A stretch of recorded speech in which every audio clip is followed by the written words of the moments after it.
Okay, hi everyone. Welcome once again to our very special Women's Day event, um, where so the theme is choose to challenge out there, and I think what we're doing is choosing to challenge the very whole word in itself of woman or women. I think, and get the conversation, spotlight and awareness on the larger spectrum of gender, including, giving our language our audience the language of intersectionality, and that's what we're trying to do. So, thank you so much for saying yes to this and being a part of this. Thank you. Okay, so cool. So if it's okay, then we'll kind of start by, if we can just go around and have a quick, just a quick minute of introduction from each one of you. It'll be really, really nice. Sure, I'll start. My name is Audrey. I'm from the Caribbean. I'm French by nationality. I spent some years in India recently. I identify as she. And I'm very glad to be here today to talk about that topic, who matters a lot, to me. And I can wait to hear Sivi's and Meda's point of view and discuss further. So thank you for the invitation. Of course. Thank you. Meda or CV, anyone? Yeah, sure. Sure. Yes, I'm CV Viverito. I'm the Associate Director of Global Initiatives at Out and Equal, which is a nonprofit organization that focuses on LGBTQ workplace inclusion. And so part of the global team, we partner with lots of civil society organizations and companies in India, China, Brazil, and starting to extend a little bit to Latin America. So I identify as a trans person, non-binary, and my pronouns are they, them. And I'm glad to be here. Thanks, CV. Hello, thank you for having me. I'm Medha, and I'm currently a program manager at Hackerearth. My pronouns are they, she, and I identify as non-binary. I have worked in artificial intelligence before this, and but I do like working with real people, so I'm glad to be here. Thanks, Medha. And yes, I'm for the audience benefit, I'm Shweta, and I'm a part of the people team within Hackerearth. And really glad to be moderating this event with each one of you, whom I've really had the pleasure to meet in person in India, and now sitting across the globe and talking. So thanks to technology for this, I would say.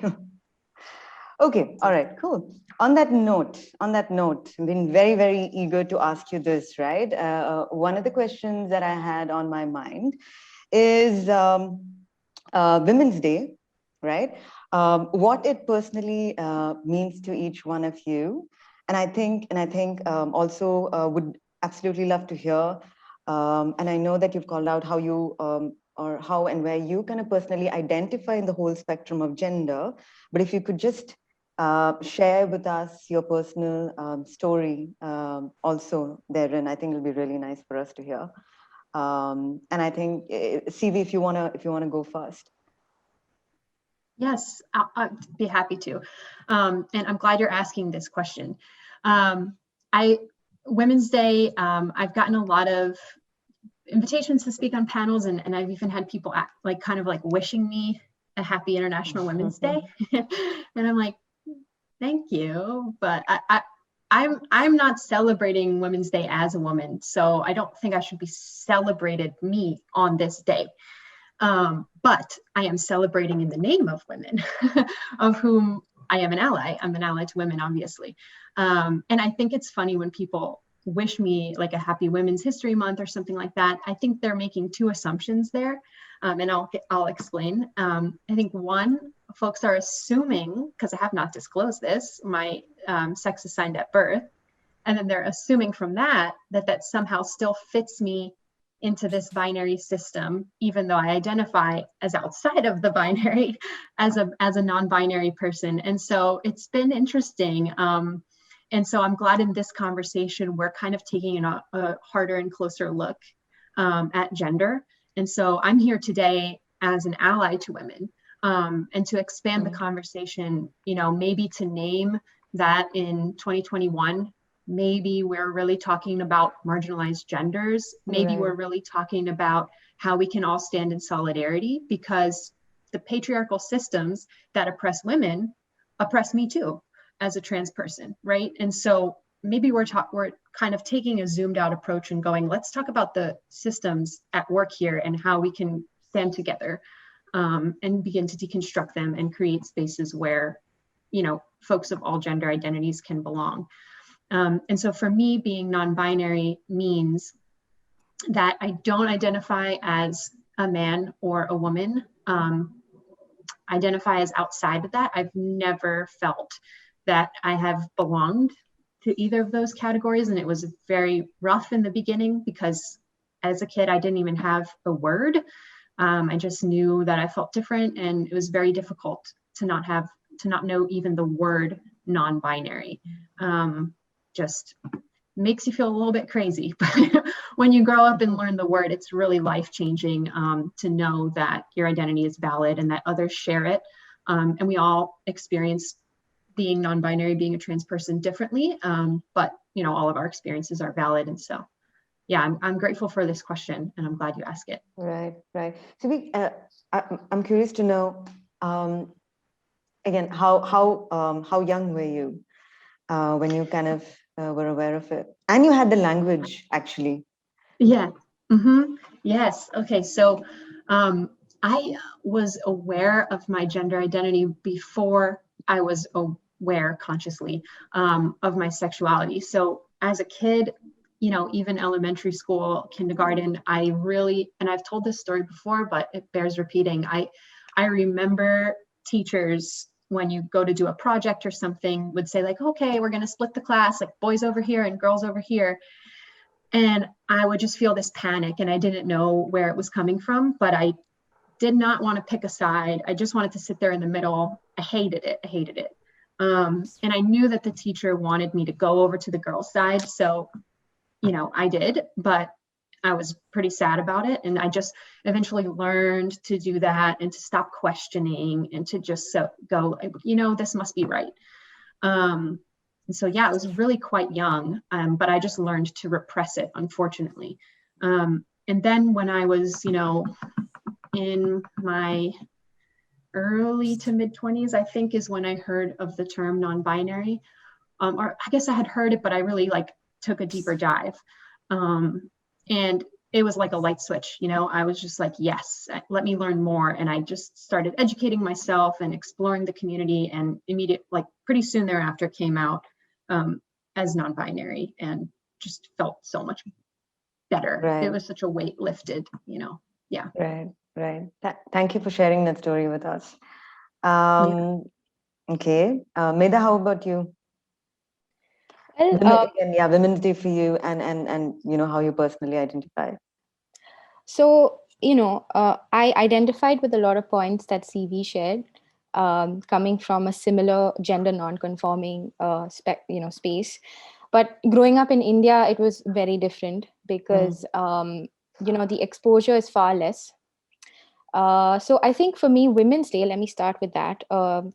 It does hold some value, because I see so many amazing women all around me, and women have had to fight a lot to reach where they are at this, point in the world. So I definitely think that a day to recognize all of that is important, but I also feel like we need to shift that movement to include a more diverse set of gender identities now, Right. because, as CV mentioned, the marginalized gender identities and people, because we're long past that, cisgendered women phase. But yes, I'm an ally too. And before I came out as non-binary, I thought I identified as female. So So I'm a very strong ally to the women's rights movement. I am assigned female at birth, but right now I identify as non-binary, and I also know that identities keep changing. There's constant fluidity, so that's why I said right now. So yeah, I think growing up in India, it was far more difficult, as I mentioned, and uh, I I didn't have a lot of expectations as a child growing up in terms of gender roles and what a girl should do or what a boy should do. So I think that made it much easier for me. Um, I was never told that I have to play with Barbie dolls and I couldn't play with cars. So I played I with loved both. cars. Yeah. Hated Barbie dolls. Yeah. So it doesn't even gender doesn't even yeah, matter, right? yeah. Yeah, so I played with both, and I studied in a girls' school up to the 12th grade, and so it was much easier for me because I wasn't exposed to the other end of the spectrum very much. But once I went into my bachelor's, it was like kind of like a culture shock to me because I saw this real divide between girls and boys, right? Men and women, and that's when I realized that, oh, okay, I don't identify as either of them. I don't really conform to the gender. So my identity, I reject the gender binaries. I lie outside the gender spectrum.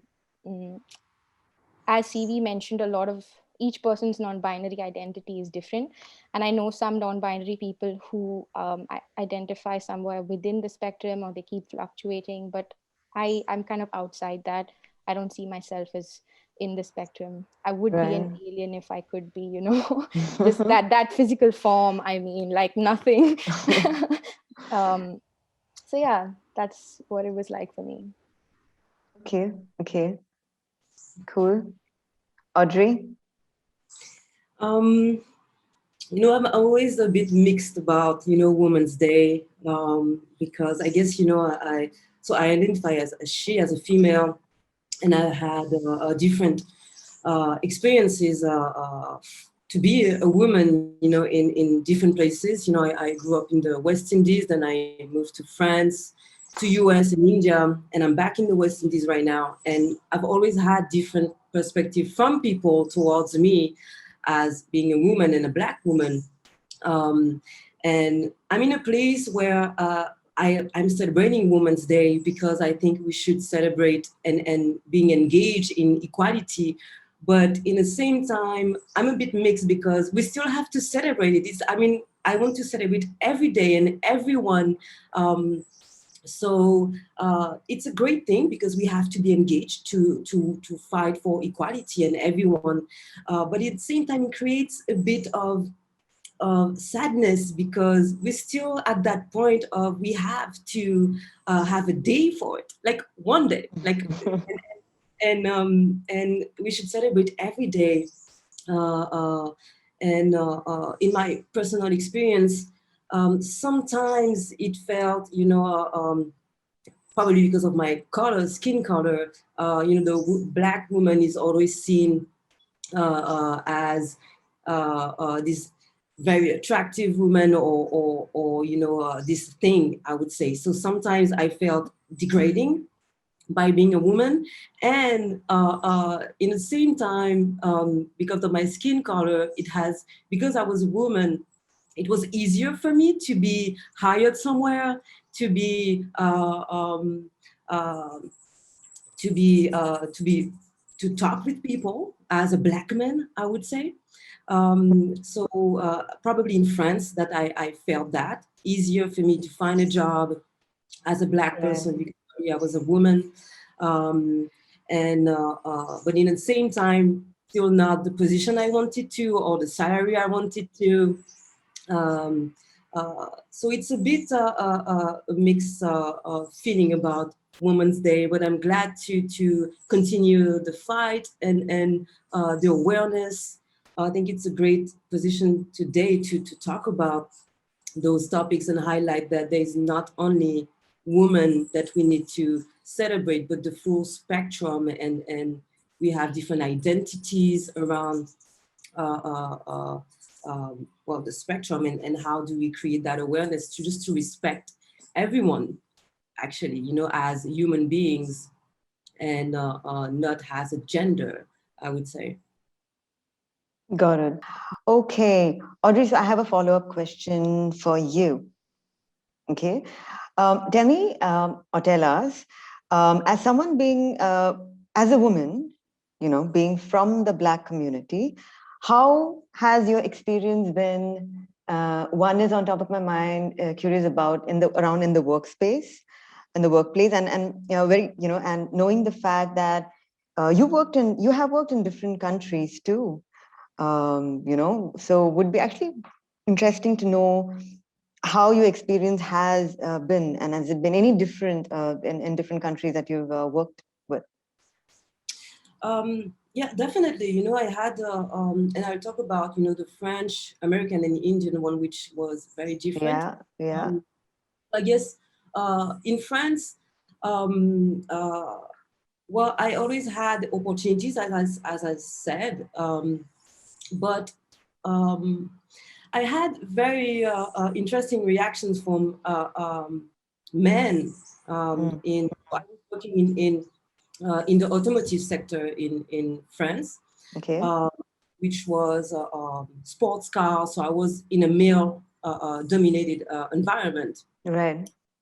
So just everyone understand, that I'm a very ambitious woman. So I've always, worked a lot to have positions, in companies.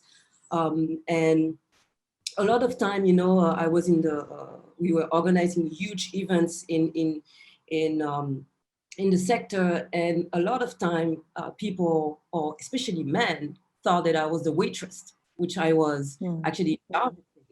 And so I was, it's almost, I was not even surprised, because I know the reality of things. So I was at that position, because again, yeah, I've worked for it, but when I was in the situation, people were coming with their mindset, and so you have to react from that. How did you feel? How did you react? What went through you? Well, I'm a bit sassy, so I was saying, well, no, you can just ask that person, I'm not the one. I guess, it's coming from a place, I don't want to react, violently, or I try to be a bit sassy and go above it. So I would react with, a professional way, which is where I think you are asking the wrong person, and move, actually. So I would react like this. And I guess I don't want to take that, personally. I think it's coming from a place of ignorance or conditioning. So I guess we have to be very aware of that conditioning from people. And so it was a bit, like this in France. It's always, even if you are at that position, people will always undergrade you. I don't know if I can say that. If you put it a position or claiming evolution, they will, ask me why actually. Someone asked me why. I don't know if, you would ask a man, why would you like to evolve in your position in your company? But I had that from a partner of my companies. Why would you want to evolve? And that day, I could not even answer. I said, I think you're also the wrong person to talk to regarding this. I guess sometimes it's not the battle. And to be honest, I left that company because I will not, stay in an environment that is not aware of that kind of mindset. And then in US, well, I was in California, which is, I don't think it's US. It's it's another country for me where, and in the Looks Silicon like Valley, it. Looks like it from the little bit that I've seen. I was like, wow, I want to be here. It felt like it, it's very diverse, especially in the Silicon Valley. it was diverse, a lot of colors, a lot of cultures, languages. Yeah. I felt, at my place as a singular person and different of gender and identities. So that was the first time actually I did not feel I was a Black woman. I was just a person. Um, uh, you still have to deal with, again, men, and I think it's coming from men sometimes, most of the time, men reactions, because they will tend to nurture you or think you, so you have to deal with, I guess, men. But in terms of mindset, I've never had to feel any prejudice or or as uncomfortable situation in US, and that it felt Right. great. Right. I felt blended, to be honest, and I think it's nice. It felt a feeling of unity. Um, but I guess it's coming from a place where there is so much diversity. I think where Right. you're a place where you have a lot of diversity, well, in the end, you cannot, you have to accept everything. So I think it was coming from that place. But in India, I was confronted to arrive in a place where there was no woman leader. So the first thing is, well, to be honest, I receive information or remarks such as, "You'll have fun," when I've been welcomed. Uh, they will mostly, tell me what I can do for fun in India than what I can do in the company. So I was a bit, I was, I didn't know how to react because it's so new. Actually, I'm always surprised by Yeah. how Yeah. the but so it has been actually quite difficult in India to impose on myself as a female leader because there was Right. not. Um, and I guess, but on the other side, it's because I was coming into a place where there was not, but I had the opportunity to build a team, and I met also people that didn't care about that did not think it was a thing, actually. Um, so I think it was when you still have, and to face the an image where people don't take you very seriously. Right. A bit and especially in kind of ambition and the thing that you can go through as a woman. And so I felt I was very protected where I did not ask to be protected. Right. Right. I felt I was, being taken as weak, or it's weird to explain, but it's not because I'm a woman that I will not be able to deal with a huge or ambitious situations. So I guess you have to constantly to prove yourself, and that's what I felt a bit when I was in India in terms of leadership. Right. Uh, you know, Right. so that's interesting. Yeah. So it's interesting how you said, and what I can see is different themes of yours getting highlighted in different countries, right? You said in California you blended quite well. You said in France, as someone being from the Black community, I think that kind of projected out as an outlier. And you said in India, the woman, the gender part of it, I think kind of just bled and stood out, Yeah. right? Okay. Mhm. So, and I think, Medha, I do have a question for you. And I know that I'm conscious of the fact that we do refer to people of color, meaning people from the Black community. I'm going to just extrapolate and extend this question out a little bit, okay? Because I'm curious to know your point of view. So, Medha, I know that you worked in different countries. You worked in Singapore, right? Have you felt, how have you felt? And I think linking back to what Audrey's kind of shared in terms of her personal experience, how different or not have you felt? Um, so Singapore is known to be a very diverse place because, Right. they sort of pride themselves on that whole diversity thing. Yeah. So here I'll be coming from a person of color perspective, not a non-binary perspective. Hmm. But I still feel like, no matter where you are in the world, unless you're in your own country, um, you are kind of like a second-class citizen if you are a person of color. And I feel like Singapore, I mean, I really feel like they did have this emphasis on, diversity and stuff, but there was a lot of subtle racism. And when there's Hmm. subtle racism, you don't know whether you're just imagining it or if it's actually there, you know? You can't touch it, not Yeah. even with one hand. You can't touch it, Yeah. but it's there. Yeah. Yeah. And Yeah. you don't know if you're being too sensitive, or what exactly it is.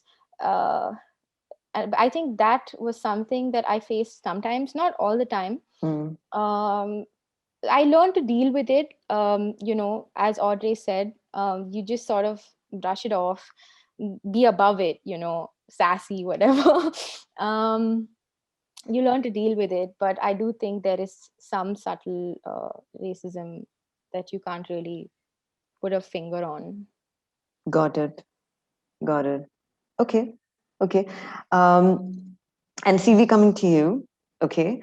And you're a person who is white, right? And wherein the word privilege is associated with that. We associate privilege with that, right? But how has your experience been, in a workspace or otherwise? How have you kind of, and also staying on that side, right? And then looking at, have you ever felt any kind of being differently treated against people of color? Don't know how you felt about it. Mm. Yes, this is a great question, and I thank you for asking it because we always ask people of color like how it feels to be a person of color and trans person, how it feels to be trans, and it's also important for folks with privilege to recognize that and to talk about it so that other white people can hear it and recognize their privilege too. So yeah, I mean, I have seen that, and now I'll speak to being a white person, and I'll leave non-binary out for now. I've seen that in the workplace for sure. Maybe I say something and it's taken more seriously than a colleague who said the same thing that is a person of color. And I think it's funny, Audrey, what you were saying about California, and it's just making me think about how the different spaces in the US are just that. They're so different. I can tell a quick story. It's outside the workplace, but I think it's like a very magnified example Mm-hmm. of how my intersecting identities, some have privilege and some have stigma. And I had this experience recently where they interacted in just like the strangest way. At the end of 2020, it was a rough year. So I had the privilege of taking some time off work, 4 days or something, to just go by myself away to like a small cabin. And I did Airbnb, and I thought I knew the area. I wasn't sure. It was an hour away. I took a chance. And I can do that as a white person, by the way. And so I go there and I realize it's not exactly where I thought I would be. And I see a lot of Trump 2020 flags around, and I'm there by myself. And I'm pretty nervous because I present very androgynous, very trans, and I'm super nervous to be by myself there. I don't want to walk around and have people looking at me, wondering what gender I am, wanting to get closer, wanting to maybe harass me or something. I start to get nervous because I'm there by myself for 4 days, and the cell phone service is pretty bad. But I realized when I step outside, what I can do is I can put my hat on and cover my shaved head, and I can put a lot of clothes on, and all people can see is just this right here, like this white kind of feminine looking face. And so when I went for like a run in the morning, it was freezing cold and I had like running leggings on. And I think that people associate like those tighter running leggings with things that women wear. And I realized what I was doing was purposely passing as a white woman. And just because people can see right here only, I can run around that neighborhood and no one's bothering me. And I knew that if people could only see right here and it wasn't a white face, I would still be nervous in that community. And so it was a really kind of like holding all of my identities under this magnifying glass where I'm hiding and covering my gender identity and my gender expression. And I'm hoping that I pass as a woman. Yeah. But I don't have to cover my whiteness because it's giving me in that situation. So yeah. Oh my God. Yeah. This is, The weekend went okay. It's What's that? very interesting how we, the effort that we have to do to blend or to be, to hear. It's and what part of us yeah are marginalized and not Sure. of the same person. Like, oh my God, you know? Yeah. It's and I think it's the point of everything of life, and as an individual, there is diversity in humans, but there is also diversity in ourselves. We cannot fit in one box, and so I'm in a point where we should just let all the diversity of ourselves just being there, and everyone has so much diversity in them. So how do you just you cannot fight against something. We should just fight for that diversity and accept everything. It's always getting so difficult. So tiring. Yeah. I know, and that's exactly why we should be doing more and more of this. And to that, okay. So tell me how it felt for each one of you to be a part of the. I'm going to go to our queer space now, right? As people being from the LGBTQ plus community, how has it felt in the workspaces? And again, I don't know how differently you might have felt in different countries, not conforming to the binary aspect of gender. I mean, I'm just saying, because we've had these conversations. But yeah, I'm curious to know how you felt in different workspaces that you have worked with. Okay, I can go. So I think there's a big difference. So I've worked in two places, India and Singapore, and there is definitely a difference. I would say the culture in Singapore is far more gendered. They expect women to be a certain way, to wear makeup, to wear, Okay. Feminine formal clothing and stuff. But in India, it's far more neutral, if you ask me, because I felt less, like at ease in Singapore with my gender identity than here in India. I think in India, there's a lot of don't ask, don't tell. So, you just dress how you are, and people will assume that you're just a woman who likes to dress a little masculine, And I think even our Indian outfits like kurtas and stuff, they look pretty gender neutral sometimes. So the dressing is not that gendered. Being being from the LGBTQIA plus community has two aspects for me. One is the orientation, right, and one is the gender identity, and both have very different experiences at the workplace.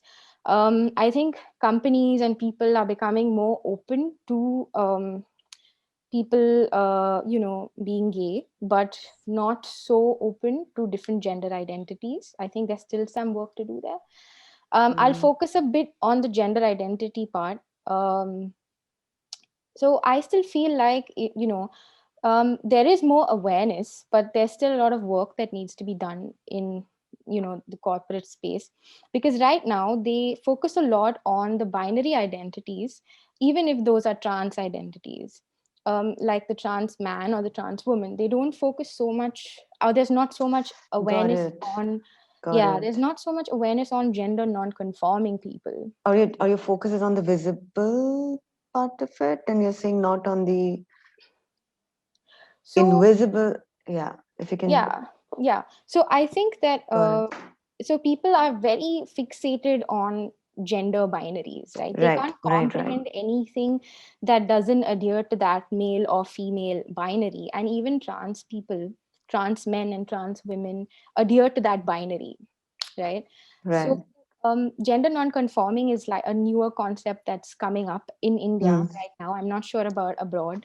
So I think they need to focus a little bit on that, on the fact that there are people who may pass as female but may not identify as female.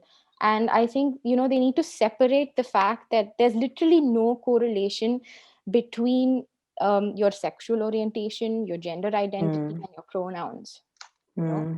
They automatically assume if someone has they them pronouns that they're non-binary, but a non-binary person can have they she or he they, or anything like that. So I think the first thing to do is to not make assumptions, and either ask the person or just don't if you're not comfortable, but don't make assumptions. Got it. Okay. CV, what do you think? Yeah, I totally resonate with all of that. And thank you for sharing. To add some points that are a bit different as to not repeat. I remember when this was a previous job of mine, coming out as non-binary, I changed my pronouns and I changed my name. And so I had to, there's these little things that you have to ask for that I didn't even think about, honestly. I have to change my email address because it had my old name in it. I have to ask for new business cards. Anything company related, official forms, things like that. I have to change. And I remember asking for new business cards, but I had a lot. I had a lot of old business cards with my old name. And someone said, like, well, can't you just like finish the ones that you have first and then you'll get new ones? And I'm like, no, that's extremely confusing for people and it's very triggering for me. So no, I need, as your trans employee, be appreciated if you could support me in getting new business cards. And I think the other thing that happened, but I will say I had a very fortunate experience of coming out at work. There was, like, that was something that happened, but overall, I didn't feel that I was being like rejected or treated too negatively. There was people needed to have some learning processes around it. And I think as an organization, it changed the structure a little bit. So I'm glad that my coming out could do that. And the other thing I think that happens sometimes is that because I'm non-binary or because I'm trans, sometimes I'm the only trans person that people know. And so they assume that I am an expert and that if anything non-binary related, they should come to me and ask me before they Google. That like there's little things that sometimes I think the information is so easy to find. It's the first search result and it will take you, I'm not kidding, 3 seconds to find the answer. And asking me takes you probably 3 minutes. So it's actually the longer route, but it's kind of just like, oh, CV will know because they're not binary. So I think when you hold, and I'm sure that goes for marginalized identities, race, disability, when you're the only person, you're kind of like, well, you must know, I'm going to go to you for everything. And then it puts the burden on you. But I do think a lot of workplaces push this culture of like self-education and where that's like I've seen that happening more and more. But sometimes it still does happen.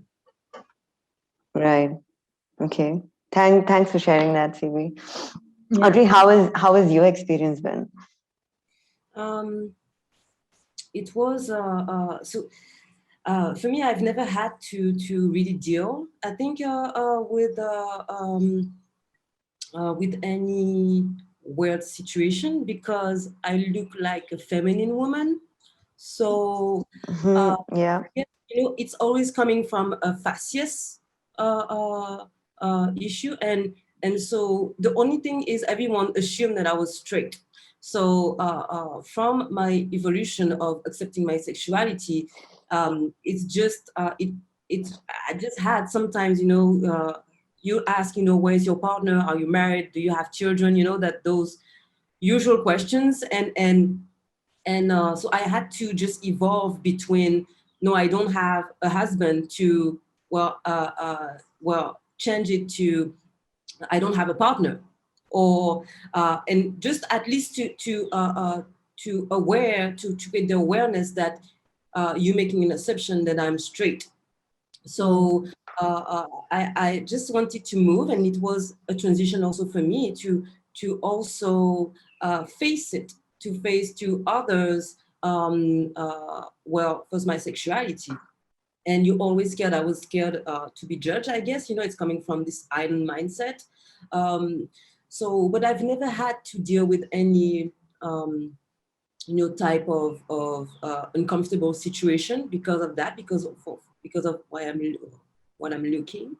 And the only thing is, I was supposed to be straight woman, probably married at some point, or boyfriend.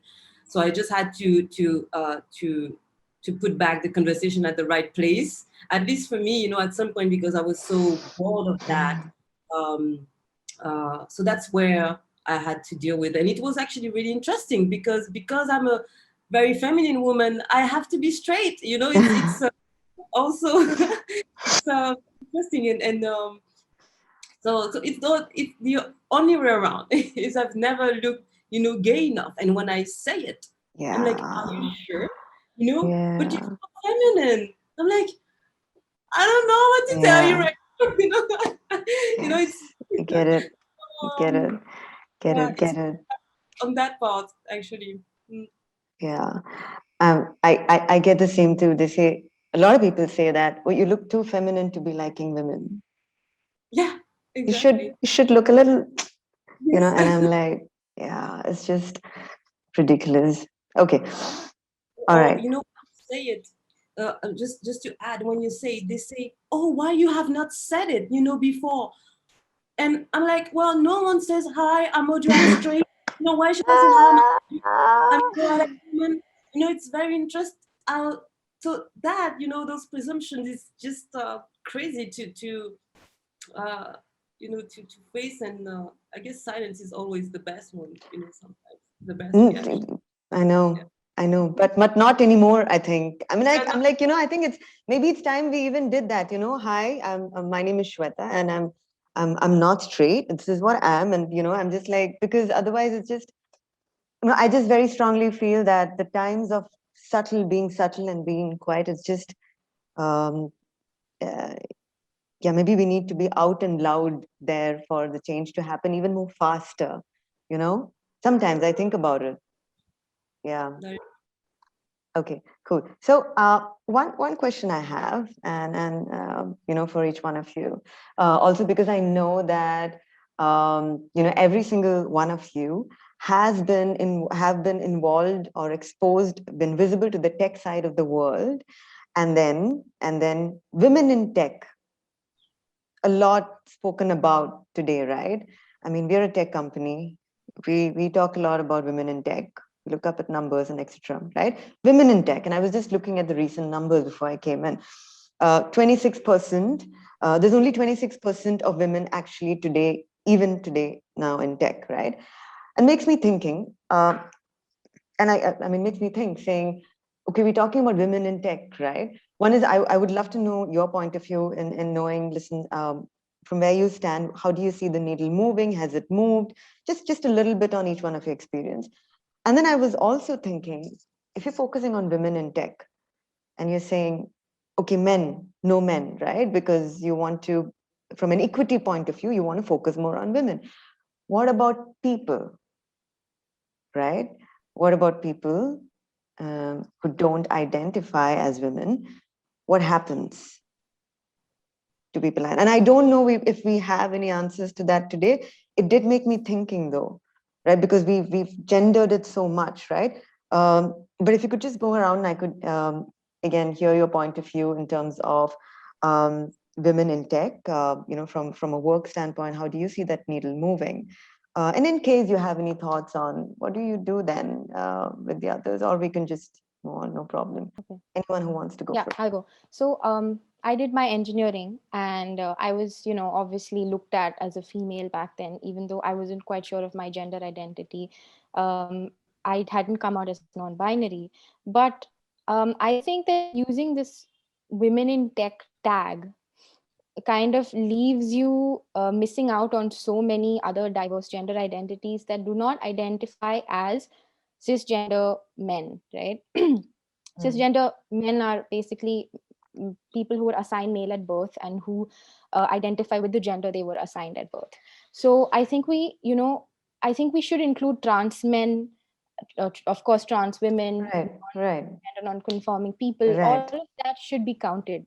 And I see, companies and people think that they're so inclusive when they focus on women in tech. But I feel like we need to move past that now, and we need to have like anyone who's a non-male in tech. um yeah, That's a good point. Okay, got it. Okay, yeah. cool. Thanks, Medha, for that. Audrey, CV, if you have any thoughts on that. Well, I guess I will join a bit Meda on this. Again, it's about accepting everyone, and well, I'm glad to see the tech is getting more diverse. Because I think in terms of I'll come back a bit of history. Even women. It's race, woman, gender. Everything is about the evolution and the visibility of it. Everyone take the fight to be included more. Right. From what I see is from Silicon Valley perspective, where you have all those techies. I felt also there was some kind of blend. Always you can feel, in a group of people, there will always be less women, less, Black people, less diversity in the gender and identity. But I guess it's a journey. It's a journey that has to be accepted. Yeah. And especially because the tech world, it's a modern world. So, which is interesting because you have to, it's a modern world combined with a modern society in the end. So I feel this is also a right place to create awareness. It's actually in the tech world because it's a modern work environment where you have most of the time young people with new ideas. And I guess there is, for me, the good thing is that's the place where I see the most diversity so far Right. in the work environment. Got it. And that's why it's not only about women, but it's about the diversity in that workspace. And I think tech is, the space where it's the most diverse. Because it's a modern world. That's what I feel. Interesting. Okay. CV, what do you think? Yeah, I love these points that that you're both making, and it's important to recognize too that like it is difficult to break down. I mean, making space for folks outside the binary means like deconstructing a little bit our current system, and that is difficult. And folks are certainly pushing that work forward, which is amazing. But I recognize the difficulty in it as well. I can share one example that a law firm has done, which is interesting.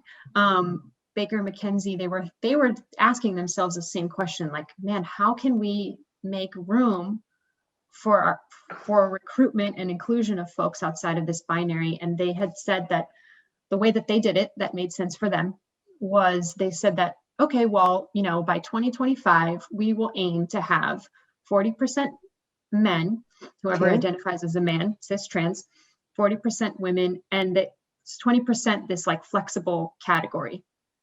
So what it did was just at least leave space for recruiting, and at least have some sort of a monitoring system in place and accountability, so that we can like literally space on the forms, right, for people who identify outside of this binary. And so they started reconstructing their systems to include this category.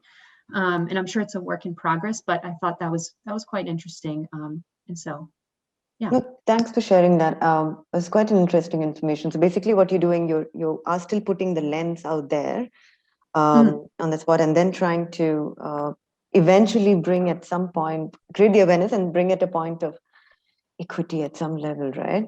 Okay. Okay.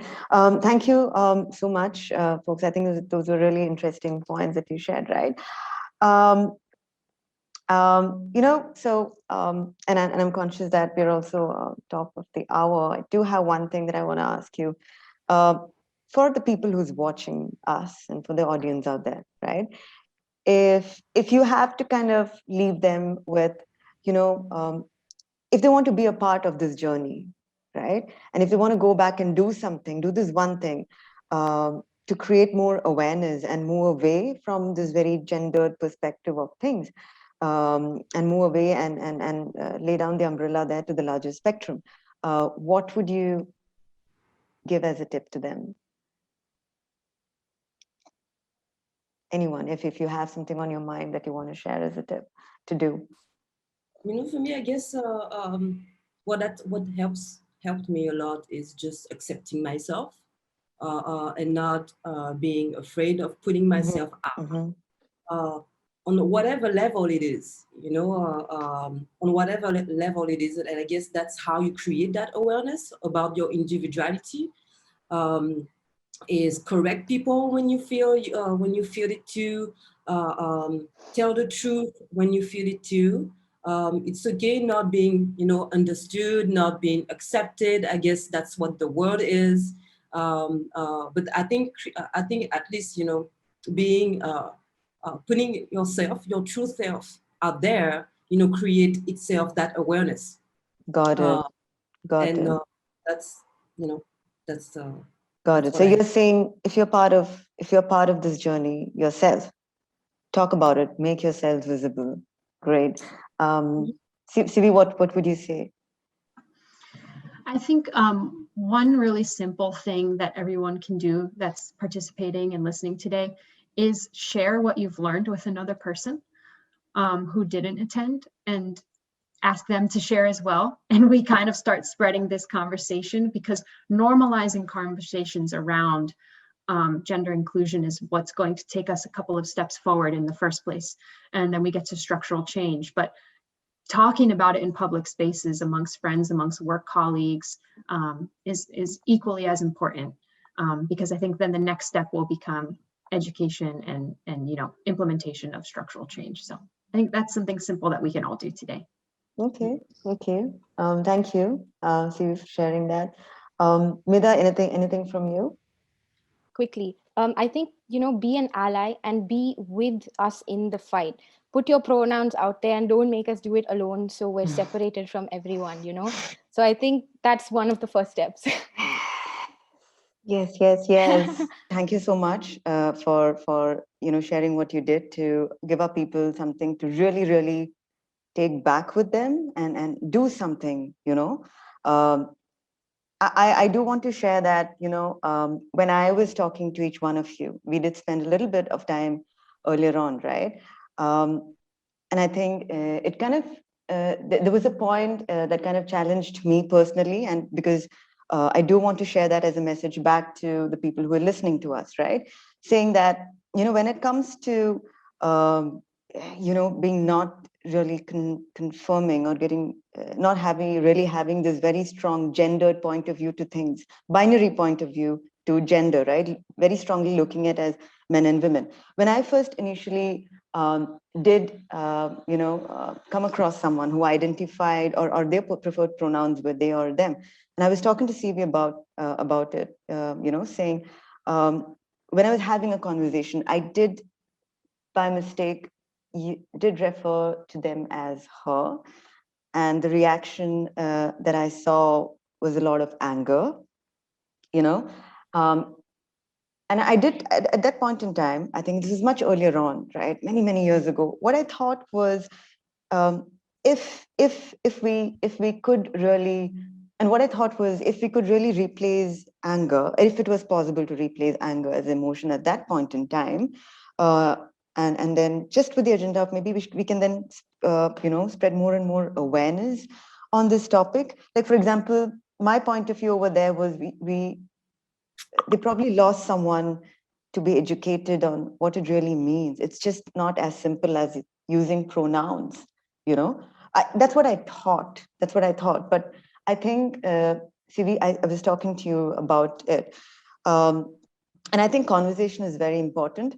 I think when people talk more and more about, listen, this is the way it makes me feel, then the person who's on the opposite side, listening to them, I think that's very powerful for them to hear, than just, sometimes than just reflecting as, or even as an outsider looking at, okay, that's their preferred pronoun. But I think when I listen to someone's story, right, and how it makes them feel, right, because it's just not about pronouns, it's also about how it makes me feel. It's beyond, there is an experience related to that, right?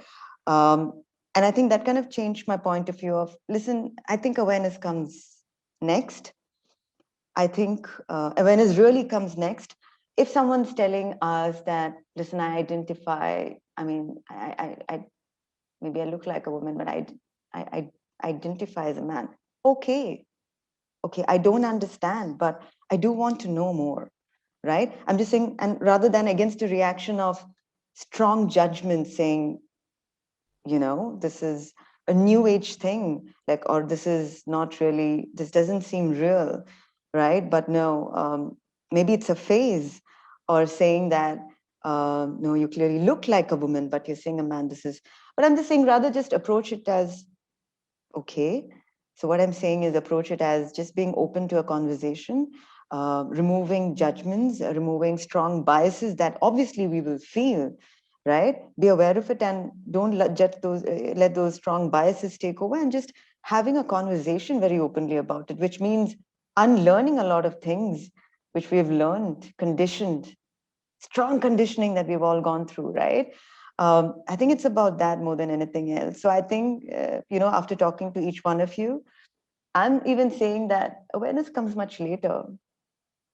Let's have a conversation around it. And I think stories are very powerful.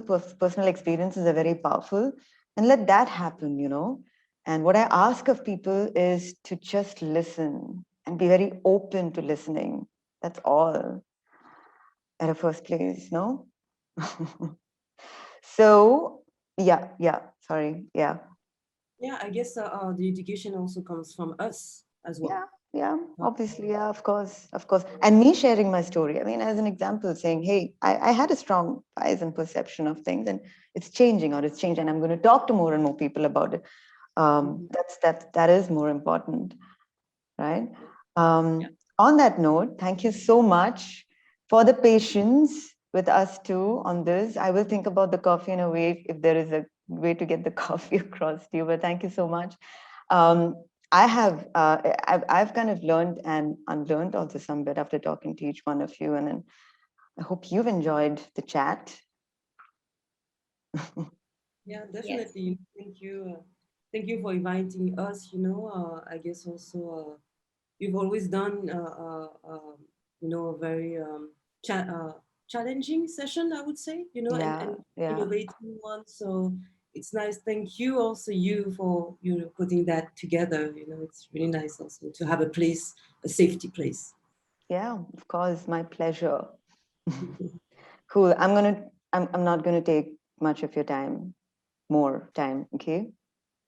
Thank you. Cool. Thanks. Thank you for having us. Thank you for having me. Yeah. Likewise. Yes. Thank you. Okay. Cool. Have a good evening or a good day, guys. See you.